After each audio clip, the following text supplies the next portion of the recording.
মমতা বন্দ্যোপাধ্যায়। আমরা ২০০-র বেশি আসন পেয়ে জিতছি। আমি না বললে রাত ২টো বাজলেও গণনা কেন্দ্র ছাড়বেন না। যে আসনগুলিতে দেখবেন ২০০-৩০০ ভোটে ওদের জিতিয়ে দিচ্ছে, রিকাউন্টিং করতে বলবেন।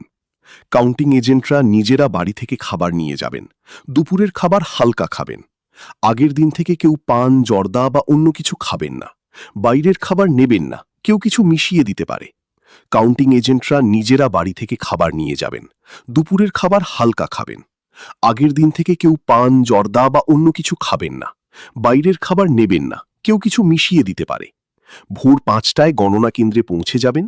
স্ট্রং রুম থেকে কাউন্টিংয়ের জন্য মেশিন নিয়ে যাওয়ার সময় মেশিন বদলাতে পারে। অভিষেক বন্দ্যোপাধ্যায়। সবাই মিলে কান খুলে সব নির্দেশ আজকের জেনে নিন।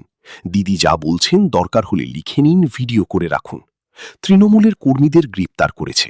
পরশু দুপুর পর্যন্ত এটা হবে। কাউন্টিং এজেন্টদের বলবো, কাউন্টিং এজেন্টরা পুরো শেষ পর্যন্ত থাকবেন। সার্টিফিকেট হাতে না পাওয়া অবধি কেউ গণনা কেন্দ্র ছেড়ে বেরোবেন না। জাতীয় দলের এজেন্টদের সামনে বসতে দেবে এরকম কোনো নোটিফিকেশন নেই। ভোরবেলা গিয়ে সামনের সারিতে বসে পড়বেন। সন্দেহ বা গরমিল হলেই ভিভিপ্যাট কাউন্টিংয়ের দাবি জানাবেন। আরেকটি গুরুত্বপূর্ণ জিনিস হলো, যখন কাউন্টিং টেবিলে মেশিন আনা হবে তখন ব্যাটারি পার্সেন্টেজ দেখবেন। এই পার্সেন্টেজ যদি ৭০% হয় বা তার বেশি, তখনই ভিভিপ্যাট কাউন্টিংয়ের দাবি জানাবেন। কারণ সারাদিন কাজের পর এই পার্সেন্টেজ ৫০% মতো থাকা উচিত। গতবার নন্দীগ্রামের ঘটনা আপনাদের মনে আছে। বিশেষ করে পূর্ব মেদিনীপুর, পুরুলিয়া বা যেসব কঠিন আসন রয়েছে, সেখানে কারেন্ট যেখান থেকে সাপ্লাই হয় সেই জায়গা ঘিরে রাখবেন। সিআরপিএফ ডান্ডা দিয়ে মারছে, আপনারও ডান্ডা আর ঝান্ডা দুটোই রাখবেন। যতক্ষণ না প্রার্থী সার্টিফিকেট পাচ্ছেন ততক্ষণ বেরোবেন না। বাথরুম পেলেও দুজন আমাদের এজেন্ট থাকলে তবেই যাবেন।